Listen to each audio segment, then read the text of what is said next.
È la notizia del giorno. Dopo un anno di stop forzato dalla pandemia, torna la festa tra le più amate dai veneziani, quella del Redentore. Ci saranno pure i tradizionali fuochi d'artificio a illuminare il bacino di San Marco. La partecipazione alla notte famosissima il 17 luglio sarà però a numero contingentato per evitare il crearsi di assembramenti, dunque accessi limitati con percorsi controllati, transenne e distanziamenti per tenere separati i vari settori del pubblico.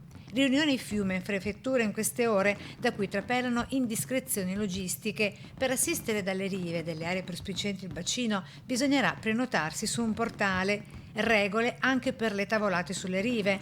Pure chi vorrà assistere ai fuochi in barca dovrà prenotarsi.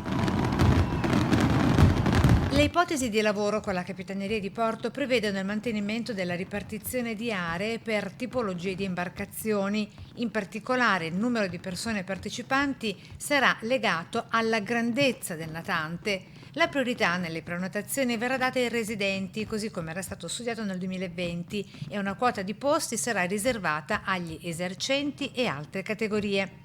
Ancora nulla è stato deciso, ma quasi sicuramente chi verrà al Redentore dovrà esibire il Green Pass. Allo studio la possibilità di allestire qualcosa a San Giuliano, a Mestre, con l'intrattenimento musicale, per consentire di vedere lo spettacolo pirotecnico anche dalla terraferma.